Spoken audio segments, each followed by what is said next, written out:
Against virus. मिला क्या? Protect your computer against virus.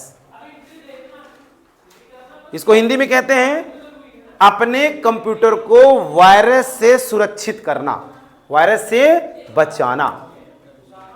समझ रहे हो ना? तो पहले मैं बात करता हूं कि सर ये वायरस क्या है।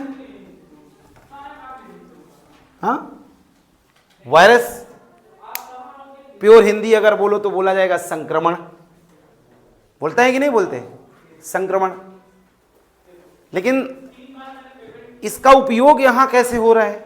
वो ये होता क्या है सर, करता क्या है ये? तो मैं कहूं कि ये बताइए कि अगर हमारे बॉडी में वायरस आ जाता है तो क्या करता है? हाँ, हमारे बॉडी में कोई वायरस आया तो क्या करता है? मैं कहूं जब शुरुआत होता है तब छोटी छोटी चीजों को पकड़ता है। सर दर्द कर रहा है, आंख दर्द कर रही है, धीरे से थोड़ा बड़ा सर्दी जुकाम हुआ, रोकथाम नहीं हुआ तो फिर बुखार आ गई, और उसमें भी रोकथाम नहीं हुआ, दवाई वगैरह नहीं कराई गई तो फिर हॉस्पिटलाइज्ड हो गए, और हॉस्पिटलाइज में भी अच्छे से ट्रीटमेंट नहीं हुआ तो बढ़िया सीट निकल आती है अलग से, तत्काल पे टिकट कट जाती है फिर, है ना?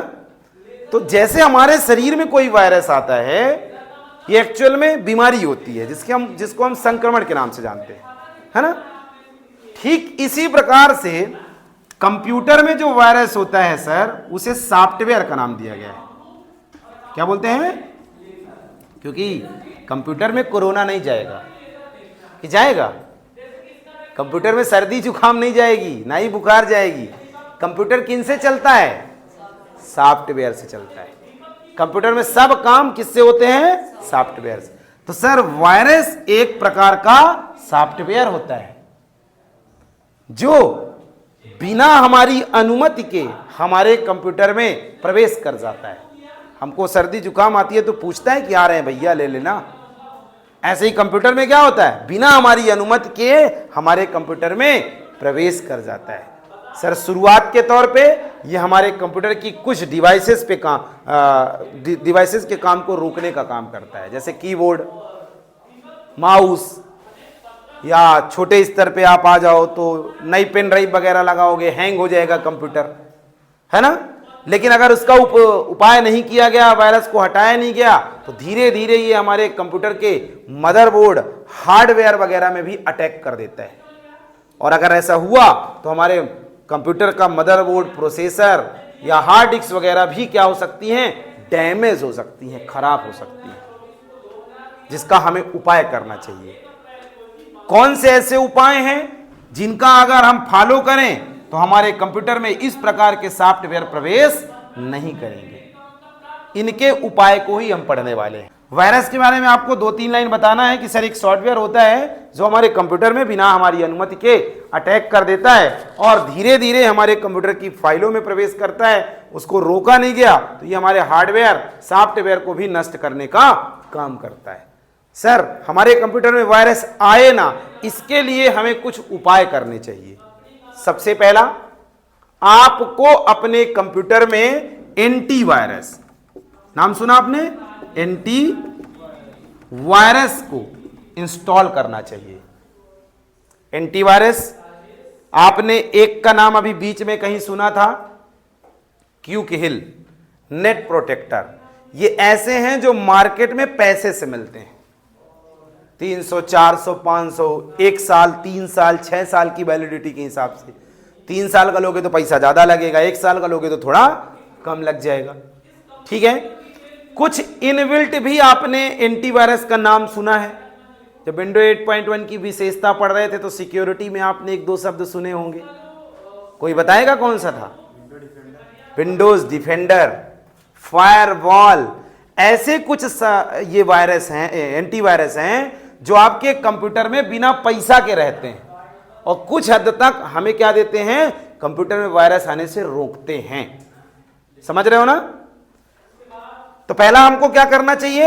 एंटीवायरस इंस्टॉल करके रखना चाहिए कंप्यूटर में हमेशा। दूसरा, पेन ड्राइव या सीडी या डीवीडी अगर आप इन्हें अपने कंप्यूटर में क्या कर रहे हो, यूज करने जा रहे हो, लगाने जा रहे हो, तो पहली चीज तो ये चोरी की नहीं होनी चाहिए, किसी के यहां से निकाल के नहीं लाओ आप। और दूसरी चीज, जब इन्हें लगाओ आप तो इस सॉफ्टवेयर से क्या करो, इन्हें स्कैन कर लो।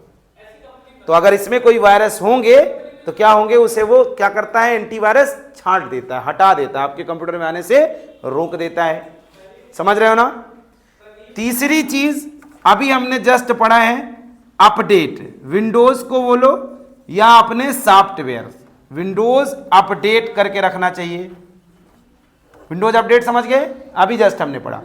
बीच बीच में क्या करना चाहिए, अपने विंडोज को अपडेट करते रहना चाहिए, जिससे कि हमारी कुछ हमने बताया है कि जब अपडेट करते हैं तो ज्यादातर क्या मेंटेन होता है, सिक्योरिटी मेंटेन होती है। ठीक है ना। तीसरा, चौथा कौन सा पॉइंट है, चौथा, विंडोज के नोटिफिकेशंस पे। नोटिफिकेशन समझ गए, विंडोज नोटिफिकेशन कहां आता है, टास्क बार में आता है ना। हमेशा ध्यान देना चाहिए कि एक्चुअल में ये काहे का नोटिफिकेशन आया हुआ है। कोई ऐसा तो नहीं है कि वायरस आ रहा है, क्योंकि वायरस के नाम जैसे मालवेयर वगैरह करके नाम होता है, अगर मालवेयर आ रहा तो दिखाता है नोटिफिकेशंस। अर्थात विंडोज की नोटिफिकेशंस को प्रॉपर पढ़ते रहना चाहिए कि एक्चुअल में काहे के लिए आया हुआ है, इसका उद्देश्य क्या है। कर लो, इनबिल्ट जो एंटीवायरस है, इनबिल्ट एंटीवायरस, इनबिल्ट एंटीवायरस जैसे फायरवॉल या फिर AIR है, फायरवॉल, और विंडोज डिफेंडर, अभी जो आपने बताया ना विंडोज डिफेंडर, इनको क्या करना चाहिए, अपने कंप्यूटर में इंस्टॉल करके रखना चाहिए, ऑन करके रखना चाहिए। ये बंद रहते हैं ज्यादातर। फायरवॉल आप सर्च करोगे विंडो 10 और विंडो 11 में मिल जाएगा, लेकिन विंडोज डिफेंडर किस में मिलेगा, 10 के नीचे वाले जो सॉफ्टवेयर, जैसे 8 में, 8.1 में, 7 में विंडोज डिफेंडर करके मिलेगा आपको। तो इनको क्या करना चाहिए, ये ऑफ रहते हैं तो इनको क्या कर देना चाहिए, ऑन कर देना चाहिए। ये भी क्योंकि अगर ये नहीं है किसी कारण से, तो मैंने बताया कि ये आपके कंप्यूटर में कुछ हद तक वायरस आने से क्या करेंगे, रोकेंगे। ठीक है। अगर मैं कहूं कि वायरस आता कहां से है सर, है वायरस आने का स्रोत क्या है, कहां से आता है। वायरस का सबसे बड़ा स्रोत पता है क्या है, इंटरनेट। अगर वायरस आपके कंप्यूटर में आ रहा है तो उसका प्रथम माध्यम, या यूं कहें बहुतायत मात्रा में कहां वायरस होता है, क्योंकि इंटरनेट जब आप पढ़ोगे तब जानोगे कि दुनिया की सारी जानकारी इसमें पड़ी है, तो इसमें वायरस भी होगा, क्योंकि दुनिया से रिलेटेड तो वायरस भी है। ठीक है ना। वैसे इसको 1971 में बनाया गया था, वायरस को सबसे पहले 1971 में इसका निर्माण हुआ था। फिलहाल बनाया किसने था और क्या उद्देश्य था उसका, बनाने का क्या उद्देश्य होगा वायरस बनाने का। जैसे अभी आपने कोविड के बारे में सुना, कोविड को ज्यादातर कहां से निकाला गया, हर जगह हम लोग पढ़ रहे हैं चीन। उनका उद्देश्य क्या था, हाँ, लोगों को परेशान करने था। इंटरनेट से आता पहला। दूसरा, सार्वजनिक वाईफाई से। वाईफाई अगर आप सार्वजनिक यूज कर रहे हो तो ध्यान रखिएगा आपके डिवाइस में वायरस आ सकते हैं। तीसरा, ब्लूटूथ से। ब्लूटूथ क्योंकि नेटवर्क पे चलता है और हो सकता है सामने वाले के डिवाइस में हो और हमको वो कुछ दे रहा है तो मेरे डिवाइस में भी आ जाएंगे। समझ रहे हो ना। और तीसरा, कोई ऐसी पेन ड्राइव या ऐसी सीडी आप यूज करने जा रहे हो जो काफी दिनों से स्कैन नहीं हुई है और वो काफी डिवाइसेस में लगाई जा चुकी है। जैसे मान लो आपके पास पेन ड्राइव है, आपने अपने कंप्यूटर में भी लगाया, मेरे में भी लगाया, किसी और वाले में भी लगाया और उसको स्कैन नहीं किया गया, तो आप वाले में नहीं था, मेरे वाले में था, मेरे से आप में चला गया और फिर अगले वाले में भी चला गया, अगले वाले में भी चला गया। तो कुछ ऐसे स्रोत हैं जो आपके डिवाइस में वायरस को लाने में आपकी मदद करते हैं। तो आप चाहो तो इन क्लू को प्रयोग करके आप अपने कंप्यूटर को प्रोटेक्शंस दे सकते हो। किनका, पहला एंटीवायरस लगाइए, दूसरा इनको स्कैन करिए, तीसरा विंडोज को अपडेट करिए, चौथा विंडोज नोटिफिकेशंस पे ध्यान दीजिए, पांचवा अपने कंप्यूटर में जो इनबिल्ट वाले सॉफ्टवेयर है उनको जैसे फायरवॉल और जो भी है उनको ऑन करिए। और एक और अगर आप चाहो तो सोच सकते हो आप जब कोई ब्राउजर चलाते हो, जैसे गूगल क्रोम चलाते हो, शायद इंटरनेट चलाते होगे मोबाइल में, गूगल क्रोम, तो गूगल क्रोम के अंदर एक हिस्ट्री का ऑप्शन होता है। हिस्ट्री से रिलेटेड कुछ ऐसी सेटिंग वहां दी गई हैं जो प्रोटेक्शंस पे आपकी मदद करती हैं। आप गूगल क्रोम को खोलिएगा, सिक्योरिटी पे चले जाइएगा, वहां पे कुछ ऐसी चीजें हैं जिनको ऑफ करके रखना चाहिए और कुछ ऐसी हैं जिनको ऑन भी करके रखना चाहिए। आपके इसमें वेब ब्राउजर्स की जो हिस्ट्री है उस पर आपको लगातार काम करना चाहिए, या यूं कहें कि बीच बीच में उसको डिलीट कर देना चाहिए, क्योंकि काफी लंबी अगर हिस्ट्री हो गई है, मान लीजिए कोई ऐसी फाइल आपने सर्च किया था जो वायरस से युक्त रही है, तो उस फाइल जो वायरस से युक्त थी वो फाइल अभी भी एक्टिव है, क्योंकि हिस्ट्री में तो पड़ी है, और हो सकता है कि उसकी मात्रा अगर बढ़ गई तो वो आपके डिवाइस में बिना आपकी अनुमति से अटैक कर जाएगा। इसलिए हिस्ट्री वगैरह पे आपको ध्यान देना चाहिए कि काफ़ी पुरानी अगर हिस्ट्री है तो डिलीट कर दो, क्या दिक्कत है ना।